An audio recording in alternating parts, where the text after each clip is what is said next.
오늘장 뜨거웠던 이슈 살펴보고 내일장의 투자 시그널도 찾아보겠습니다. 자, 오늘은 헤르메스 스탁 하창원 본부장과 함께합니다. 안녕하세요. 네, 안녕하십니까. 네, 본부장님 시장이 요즘 너무 어렵습니다. 또 사실 간밤에 미증시가 상승을 했는데도 불구하고 요즘에는 우리 시장이 오히려 좀 먼저 가나라는 생각이 들 때도 있을 만큼 굉장히 좀 체력이 약한 모습을 보여주고 있는데요. 그럼에도 불구하고 이 시장 안에서 좀 기대감을 가져갈 수 있는 이슈가 있을지 저희가 열심히 한번 선정을 해봤습니다. 오늘 내용 함께 살펴보시면서 투자 전략 점검해 보시죠. 자, 첫 번째 이슈부터 화면으로 만나보겠습니다.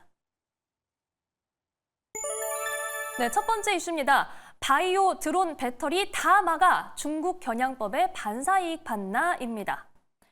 네, 미 하원이 지금 공화당이 과반을 점하고 있는 상황에서 중국 위협에 공격적으로 맞서야 한다 이런 메시지를 내놓으면서 대중국 견제와 관련된 법안을 좀 대거 통과시키고 또 앞으로도 표결에 붙일 예정이다 이런 내용들이 언론을 통해서 나오고 있습니다. 그래서 간밤에도 여러 가지 법안들이 통과가 됐고 오늘 관련주들이 움직임을 보이기도 했는데요. 이 내용 자세히 살펴보겠습니다. 자, 본부장님 먼저 이 법안과 관련된 내용으로 오늘 바이오, 드론, 배터리 굉장히 여러 가지 업종들이 좀 끼어 있더라고요. 네. 이와 관련된 내용 좀 짚어주시죠. 네, 말씀 주신 것처럼 이제 미국에서는 중국을 계속적으로 좀 규제하려는 움직임이 나타나고 있습니다. 근데 사실상 이게 이제 중국만 좀 견제를 하는 것이 아니라 이제 유럽에서도 이제 중국을 견제를 하고 있고요. 미국에서도 똑같은 그런 흐름들이 나타나고 있죠. 이거는 이제 우리가 중국단에서의 이런 경기 부진 그리고 수요가 부진하다 보니까 해외로 이제 저가 물량을 좀 쏟아내는 그런 여러 가지 요인들이 다 포함이 되어 있다라고 보시면 될 것 같은데 사실상 이제 미국이 원래는 이제 관세라든지 이런 또 대선이 앞두고 있다 보니까 관련된 내용이 나오고 있습니다만 원래는 이렇게까지 좀 심하지는 않았었거든요. 근데 이제 중국 쪽에서 워낙 경기가 안 좋고 좀 값싼 그런 이제 제품들을 많이 내놓다 보니까 여러 이제 산업체에서 로비를 하기 시작을 했고요. 거기에 따른 조사가 들어가게 되면서 보다도 좀 강력한 정책들이 많이 나오고 있다라고 보시면 될 것 같습니다.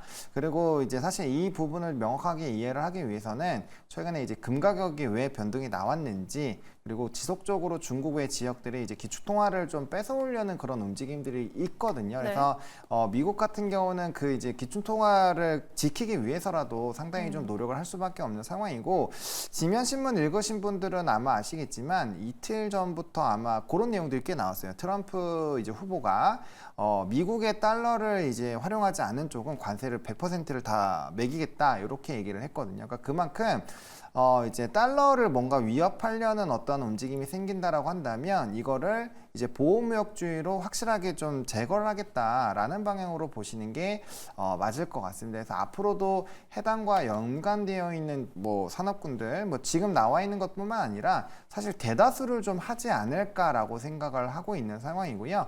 이게 지금도 정책적으로 좀 힘을 받는 이유가 이제 중국이 자체적으로 지금 살아남기가 좀 어려운 상황이다 보니까 해외에서까지 이렇게 공급적인 부분이나 수출에 대한 경로를 막아버리면 경기적으로 살아나기 좀 상당히 힘들어지는 상황이거든요. 그렇게 된다면 미국 입장에서는 중국이 아무래도 좀 대항마로 떠오르고 계속 있었고 계속적인 경쟁을 하고 있었기 때문에 조금의 이런 좀 후순위로 보낼 수 있는 그런 좋은 기회가 되지 않을까라고 보고 있는 상황입니다. 물론 이전과는 다르게 이제 세계화가 잘 진행이 되어 있는 상황이어서 사실상 중국이 안 좋아지게 되면은 유럽의 경기도 사실 타격을 받습니다. 아무래도 이제 유럽 같은 경우가 또 중국의 주요 수출국이고 우리나라 같은 경우도 이제 수출 데이터를 확인해 보시면 중국발 비중이 여전히 제일 크죠. 물론 미국과 엎치락덮치락 하고 있긴 하지만 그래서 어쨌든 그 덩치 큰 수요의 왕국이 무너지게 되는 것은 전방위적으로 다 피해를 주긴 하겠지만 어쨌든 간에 현재 시점에서는 그렇게 좀 압박을 해놓을 필요가 있다라는 거죠. 요거는 각종 지정학적 리스크라든지 굉장히 좀 다양한 것들이 좀 엮여 있다라고 보시면 좋을 것 같고요. 네. 저는 반도체로 시작을 해서 지금 바이오, 드론, 배터리 이렇게 넘어왔는데 앞으로 더 확장이 될 수 있다라는 부분에서 조금 더 연속성이 나올 것 같고요. 이게 헬스 쪽에서도 계속적인 이런 얘기가 나오고는 있지만 트럼프 후보가 만약에 당선이 된다라고 한다면 한동안은 무역 확장법 232조 이것도 엄청나게 또 지겹도록 아마 들으실 거거든요. 그래서 한동안 그렇게 관세 전쟁들이 좀 나타날 게 될 거고 이전에도 이제 트럼프 1기 때 그런 흐름들이 나타났을 때는 사실 미국 증시는 굉장히 강했거든요. 그러다 보니까 나머지 국가는 조금은 채널링이 안 되는 또 그런 상황이 나타날 수 있어서 단순히 반사 수혜를 보는 것만 보시는 것이 아니라 그때 상황에 이제 증시의 상황이 어땠는지까지도 좀 같이 보시는 게 맞지 않을까 정도로 좀 정리해 드리겠습니다. 어찌 보면 조금 단순하게 중국이 압박받으니까 우리가 이익 볼 수도 있겠다 이렇게 생각하기에는 조금 어려운 부분도 있고 특히나 앞서 말씀해 주셨던 내용 중에 중국 통화 책임법입니다. 이 글로벌 시장에서 위안화의 위상이 점점 올라오는 것에 대한 압박을 확실히 가하려고 하고 있기 때문에 이 부분도 함께 두루두루 살펴보셔야 될 것 같습니다. 자, 그러면 우선 그래도 이번에는 국내 업체들이 미국 시장 내에서 좀 반사이익 수혜를 입을 수 있는지 업종별로 살펴보기는 할게요. 오늘 특히나 이 드론 테마가 사실 굉장히 오랜만에 급등하는 그런 흐름을 보여주기도 했는데 이게 지금 해당 이슈로 투자 진입의 기회가 열리는 건지 실제 수혜로 좀 이어질 수 있을지 궁금하기도 하거든요. 섹터별로는 어떻게 보세요? 일단은 드론은 테마로 보시는 게 맞습니다. 일단은 이제 드론이라는 게 갑자기 좀 이슈가 되긴 했는데 네. 사실 이게 좀 복합적으로 역할이 됐다라고 보시면 됩니다. 이제 중국의 세계 최대 기업을 규제를 한 것도 있지만 최근에 이제 아마 안전문자에서 오물풍선 얘기가 많이 나올 거예요. 오물풍선에서 이제 기폭장치가 조금 발견이 됐다라는 뉴스가 또 있었기 때문에 그런 것들을 좀 제거하기 위해서라도 이제 드론 쪽으로 뭔가 이제 공중을 좀 방어해야 되는 것이 아니냐 이런 얘기들이 좀 같이 나오다 보니까 드론이 좀 강력하게 수급이 좀 받았다라고 보시면 될 것 같습니다. 그리고 사실상 지금까지 계속적으로 규제를 해왔던 것 중에서 가장 많이 거론이 됐었던 게 네. 바이오 쪽에서 CDMO 쪽이기 때문에 그 수급이 어느 정도 이제 이슈가 오픈이 됐다라고 가정을 한다라고 한다면 새로운 비슷한 뉴스가 나오게 되면 거기에 수급이 충분히 쏠릴 수 있는 상황이라는 거죠. 게다가 시장 자체가 이제 앞에서 오프닝 때 말씀해 주신 것처럼 미국 증시는 좋았지만 우리나라 같은 경우는 야간 선물 자체가 움직임이 없었고요. 그러다 보니까 장 시작했을 때 초반에는 살짝 좋았지만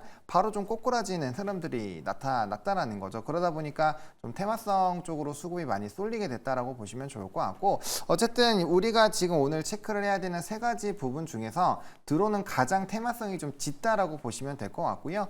바이오랑 배터리는 그래도 우리나라가 중국 대비했을 때 상당히 좀 강한 위치를 가지고 있다라고 보시면 될 것 같습니다. 물론 CDMO 쪽 같은 경우는 우시바이오로직스가 굉장히 좀 강하기는 합니다만 네. 우리나라 삼성바이오로직스가 뭐 1공장부터 4공장까지 굉장히 잘 진행이 되고 있는 상황이고 실질적으로 이렇게 규제가 나온다라는 얘기가 나온 이후부터 삼바에게 이제 이런 생산에 대한 문의가 엄청나게 많이 늘어났다고 합니다. 그래서 이런 반응들이 좀 나오고 있다고 보시면 될 것 같고 배터리 같은 경우 사실 LFP 쪽으로 본다라고 한다면 약간의 좀 얘기거리가 지금은 또 우리나라가 또 많이 따라가고 있는 상황인데 뭐 3원계로 한다면 우리나라가 좀 독보적이라는 점 특히나 최근에 화재 관련된 이슈가 또 있으면서 배터리 안정성에 대한 부각이 상당히 많이 됐다라는 부분에서 본다면 두 가지 어쨌든 산업군은 상당히 우리가 그래도 비교 우위에 있지 않나라고 보고 있는 상황이고요.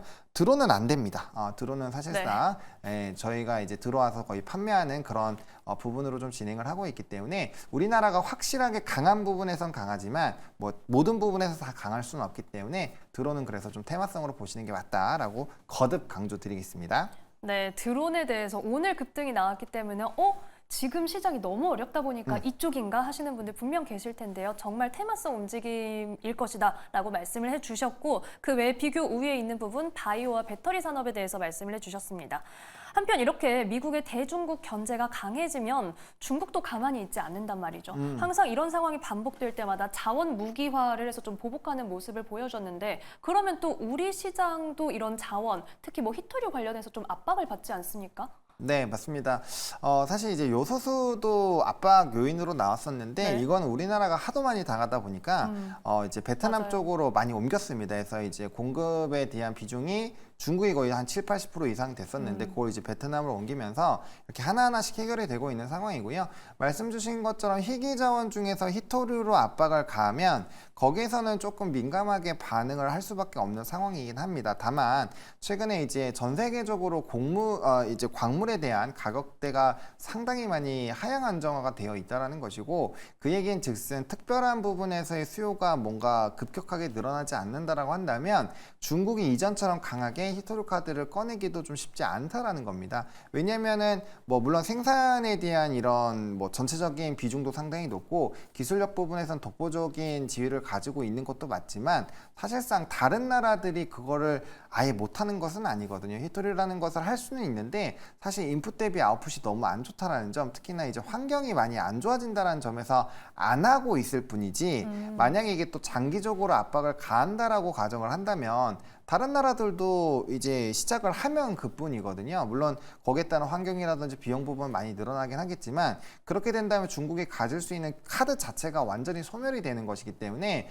항상 이런 전례를 보시면 어느 정도 압박을 가다가 이제 은근슬쩍 좀 풀어주는 상황이 있거든요. 그래서 그거는 그냥 으르렁거리는 정도로만 보시면 좋을 것 같고 최근처럼 수요단에서 뭔가 엄청나게 나오지 않는 상황에서는 이 카드를 꺼낸들 사실상 그렇게까지 큰 의미를 가지긴 좀 어렵다라고 보고 있습니다. 우리가 지금 시장에서 걱정하고 있는 건 경기 침체고 경기 침체라는 건 결국에 뭐 산업적인 부분에서도 뭔가 엄청난 수요가 만들어지기가 어렵다라는 것이죠. 그러면 이제 공급망으로 압박을 가하는 것도 상대적으로 그 이전보다는 영향도가 떨어진다라고 보시는 게 맞다라고 보시면 될 것 같아요. 그래서 우리나라에서도 뭐 히터로 관련된 종목군들이 얼마든지 움직일 수는 있는데 사실상 이것도 움직이게 된다라고 한다면 단기적으로 끝날 확률이 굉장히 높기 때문에 하루 이틀을 좀 넘기지 않는 방향으로 보시는 게 맞지 않을까라고 생각을 하고 있고요. 그 원자재 쪽에 대한 부분은 일단은 가장 빠르게 체크할 수 있는 게 유가입니다. 유가. 왜냐면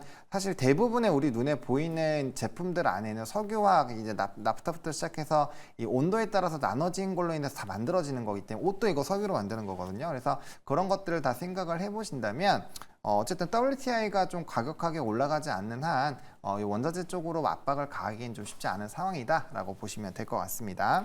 네, 이렇게 아주 길어지는 압박보다는 그래도 만약에 관련주들이 올라올 때 특히 히토류 관련주가 국내 시장에서 움직일 때는 역시나 짧은 호흡으로 바라보는 게 좋겠다라는 말씀도 해주셨습니다. 자, 이번에는 다시 이 미국의 중국 겨냥법 그리고 우리 시장과 관련된 움직임 살펴볼게요. 앞서 뭐 바이오와 배터리는 이미 중국 시장의 비교 위에 있다라고 말씀을 해주셨는데 그러면 좀 수혜를 받을 수 있는 섹터를 그래도 좀 골라본다면 그리고 그 안에서 종목별로 본다면 어디 쪽을 보면 좋을까요?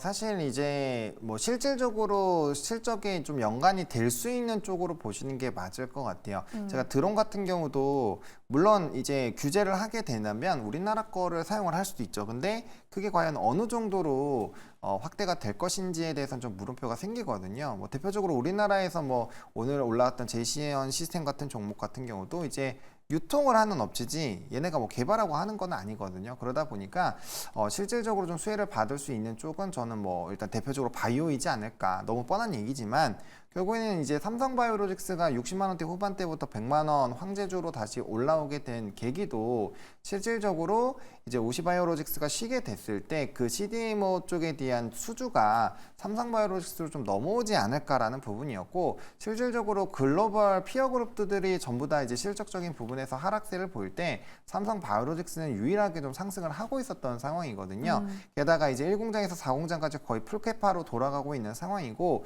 5공장부터 8공장까지 굉장히 장기 로드뷰로 앞으로 이제 공급망이 더 늘어난다라는 관점에서 본다라고 한다면 기대감이 좀 확대가 될 수 있고요. 또 그런 이제 CDMO 쪽에 대한 중국을 배제하더라도 최근에 바이오시밀러에 대한 기대감들이 상당히 많이 높아지고 있습니다. 특허가 종료가 되는 상황이고 신약 개발이 많이 되고 있다는 점은 결과적으로 새로운 이제 약을 계속적으로 만들어 나가야 된다는 것이고 그럼 거기에 따른 수요가 늘어날 수밖에 없다는 거죠. 그래서 기본적인 펀더 자체가 상당히 좋아지는 상황이고 그런 부분을 제거하더라도 바이오 쪽에서 CDMO는 앞으로도 좀 성장 흐름들이 나올 확률이 굉장히 높다라는 점에서 봤을 때 상당히 좀 매력 부분들이 좀 높지 않나라고 생각을 하고 있고요. 가장 좀 중요하게 보셔야 되는 종목은 역시나 삼성바이오로직스인데 지금 가격이 100만 원까지 좀 올라왔습니다. 그래서 증권가에서는 한 110만 원에서 120만 원까지 목표 주가가 나오기는 했습니다만 오늘도 장중에 100만 원 왔다 갔다 했거든요.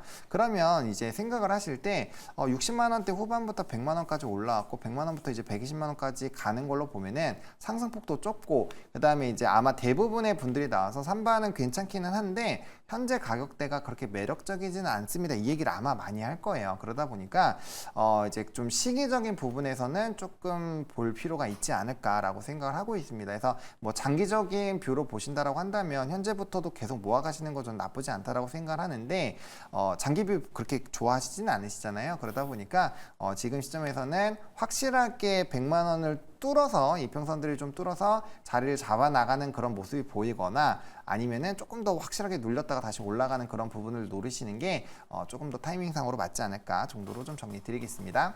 네, 아무래도 삼성 바이오로직스 지금 이 중국 겨냥 미국의 법안에 관련해서 가장 크게 수혜를 볼 수 있는 섹터 그리고 종목까지도 좁혀봤는데요. 지금 가격대가 그렇게 진입하기 매력적이지 않기 때문에 조금 관심 있게 지켜보자 이렇게 말씀을 해주셨습니다. 자, 이렇게 첫 번째 이슈 정리해보고 저희는 두 번째 이슈로 넘어가 볼게요. 화면으로 만나보시죠.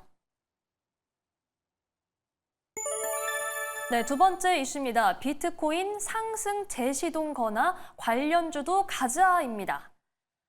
네, 비트코인이 사실 8월 한 달 동안 정말 많이 내렸습니다. 이게 지금 기사를 봤더니 코스피보다도 회복을 못했다. 이런 제목의 기사도 나와 있더라고요. 10% 넘게 좀 가격이 내렸다가 최근에 조금 올라오는 모습을 보여주고는 있는데 그래도 비트코인 관련해서는 뭐 월가의 전망도 계속해서 엇갈리고 있는 것 같더라고요. 불확실성이 좀 크게 움직이고 있는데 지금 관련주들의 흐름 그리고 이 최근의 시세 어떻게 보고 계신가요?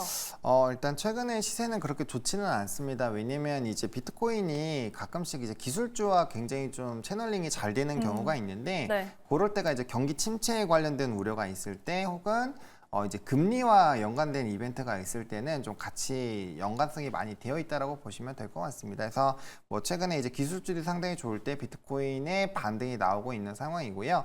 일단 코인 같은 경우는 그걸 제외하더라도 지금 개별적인 좀 이슈가 있습니다. 뭐 이제 대량적으로 고래라고 보통 표현하죠. 굉장히 큰 손에서의 이런 물량이 대거 나오는 상황들이 좀 있었다라는 점, 또 해킹과 관련돼서 네. 일부 이제 이런 거래소에서 이제 반대 매매식으로 나오는 그런 물량들이 연쇄적으로 나오다 보니까 가격 자체가 좀 떨어지는 그 방향으로 넘어갔습니다. 코인 같은 경우 지금 반감기에 들어가 있다 보니까 원래는 공급량이 줄어들면서 수요가 유지가 돼야 가격적인 탄력도가 생기는데 지금 계속적으로 물량이 대량으로 좀 튀어나오는, 그게 그냥 물량이 아니라 엄청난 물량이거든요. 그렇죠. 그런 규모가 나오다 보니까 이거 왜 이러지? 이러면서 이제 주가가 좀 빠지고 있다라고 보시면 될 것 같습니다. 근데 이번 반감기, 원래 이제 반감기 1기와 2기 때도 보시더라도 지난번에 반감기들을 좀 보시면 초반부터 막 엄청나게 올랐던 게 아니라 좀 상당 부분 초반에 이렇게 이런 여러 가지 이슈들을 왔다 갔다 하다가 그러다가 이제 쭉쭉쭉 올라가는 부분들이 있었고요. 그 다음에 이번 반감기가 지나고 다음 반감기가 올 때는 금보다 희소해집니다. 그래서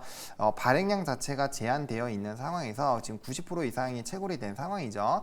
그렇기 때문에 향후 공급적인 부분에서는 아무래도 조금 많이 부족해질 수밖에 없다라고 보면 될 것 같고요. 그리고 이게 만약에 또 기간에 ETF가 OK가 안 됐으면 또 모르겠지만 ETF에서 일단은 한번 손바뀜이 강하게 나타났고 물량 자체가 들어왔기 때문에 사실 측정 가격 이하로 떨어지기는 좀 굉장히 어렵다라는 생각이 들거든요. 그래서 만약에 많이 떨어진다라고 한다면 매수의 관점으로 보시는 게 맞을 것 같고요. 아마 뭐 어느 정도 이제 너무 과하게 떨어지면은 아마 그때부터는 정말 열심히 사면서 다시 주가가 올라가지 않을까라고 생각을 하고 있습니다. 그래서 그런 상황이고요. 또 코인 관련해서 이제 종목군들 좀 살펴보면 이건 우리나라와 해외는 명확하게 갈립니다. 그래서 우리나라 같은 경우 최근에 이제 STO 법안과 관련돼서 일부 조금 상승력이 나오긴 했지만 일단 뭐 미국과 관련된 종목군들 대비해서는 상당히 좀 움직임이 떨어진다라고 보시면 될 것 같고요. 최근에 비트코인 시장 자체가 조금 위축이 되다 보니까 오히려 NFT나 STO 쪽으로 많이 쏠리는 부분이고 이건 관련된 법안 때문에 영향력을 좀 받고 있기 때문에 오히려 코인이 그런 이제 시장에 대한 영향에서 조금은 도움을 받는 입장으로 바뀌었다라고 보시면 될 것 같습니다. 그리고 해외 같은 경우는 이제 코인베이스나 마이크로 스트레이티지 같은 종목군들을 좀 집중해서 보시는 게 맞는데요. 코인베이스는 이제 거래소니까 거래가 얼마나 활발해지는지에 따라서 수익성이 갈린다라고 보시면 될 것 같고, 마이크로 스트레이티지 같은 경우는 이제 비트코인 자체를 굉장히 많이 가지고 있습니다. 그러다 보니까 코인 가격이 올라가면 그 기업의 가치 주가가 올라간다라고 보시면 될 것 같고요. 만약에 접근을 하신다면 이런 두 가지 종목을 보셔도 될 것 같고, 아니면 비토라고 해서 비트코인 선물 1배짜리나 비틱스라고 해서 2배짜리 이런 것들 많이 하거든요. 그래서 그런 식으로 좀 ETF와 연관되어 있는 종목군들을 보시는 게 일단 맞다. 그리고 우리나라에서 만약에 코인을 하신다라고 한다면 저는 코인을 투자할 때는 첫 번째로 직투를 하는 게 제일 좋다라고 보고 있고요. 두 번째가 이제 미국 증시와 연관되어 있는 종목으로 하시는 게 맞고요. 세 번째가 가장 후순위로 우리나라 거를 하시는 게 맞다라고 정리를 드리겠습니다. 네, 암호화폐 관련주와 관련해서 이 암호화폐 사실 직투를 하는 게 제일 좋다. 1순위 그리고 2순위는 미국 주식, 3순위가 우리 시장 종목이다라고 말씀을 해주셨습니다. 사실 이 비트코인이나 뭐 가상화폐 관련주 보유자분들께서 기대하고 있는 이슈 중에 하나가 또 우리 시각으로는 내일 오전이죠. 대선 토론이지 않을까 싶어요. 이 후보들 이야기 중에 가상화폐 관련 이야기가 나온다면 좀 투심이 많이 개선되지 않을까 이런 생각도 해보실 것 같은데 이에 대해서는 어떻게 보고 계신가요? 네, 맞습니다. 저는 뭐 긍정적으로 보고 있고요. 근데 이제 아마 뭐 해리스 후보가 그런 얘기를 얼마나 또 강력하게 해주는지가 좀 중요할 것 같은데, 만약에 트럼프 후보 이상의 어떤 멘트를 하지 않는다라고 한다면 이제 트럼프 후보 쪽으로 좀 기울어야 좀 긍정적으로 될 수 있겠다라고 생각을 하고 있고요.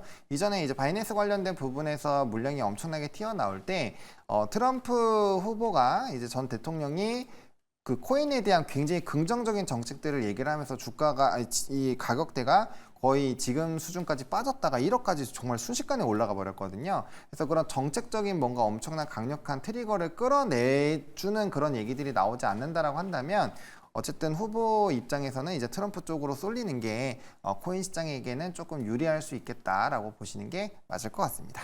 네, 요즘 아무래도 시장에 상승 재료가 너무 없기 때문에 뭐 미증시나 이 대선 토론까지 보신다면 밤 지새우시는 분들도 계시지 않을까 하는 생각도 듭니다. 이 관련 내용도 지켜보시기 바라고요. 두 번째 이슈는 이렇게 마무리 짓도록 하겠습니다. 자, 그러면 이번에는 내일장 하창원 본부장님의 관심 종목 여쭤볼게요. 저희 내일 어떤 종목 보면 좋을까요? 네, 저는 파마 리서치를 조금 골랐습니다. 좀 뭐 최근에 시장에서 조금 주목받는 종목군들이 그렇게 많지는 않은데, 그래도 이렇게 어려운 시장에서도 52주 신고가를 오늘도 좀 갱신을 했기 때문에 일단 좀 기대가 되고 있고요.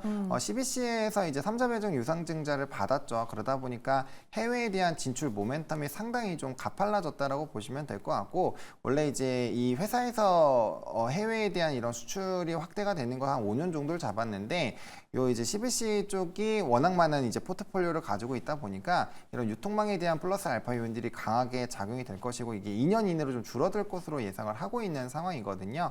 그러다 보니까 이제 수출 데이터가 워낙 좀 급격하게 늘어나지 않을까라고 보고 있고요. 그게 이 회사의 단점이기도 했거든요. 워낙 국내 매출 비중이 높다 보니까 네. 해외에 대한 이런 모멘텀이 상당히 좀 중요했었는데, 그러한 좀 모멘텀이 상당히 좀 가시화가 됐다라고 보시면 될 것 같아요. 그리고 지금 증권가에서 TP 자체를 28만 원까지도 좀 나왔기 때문에 현재 주가 18만 8천 원 수준이니까 충분히 좀 매력적이지 않을까라고 보고 있고요. 그다음에 이제 뭐 독일이라든지 프랑스 이런 기타 지역으로도 확장이 굉장히 좀 빠르게 진행이 된다는 점에서 수익화가 상당히 좀 빠르게 찍힌다라는 부분이 좀 굉장히 중요하다라고 보시면 될 것 같습니다.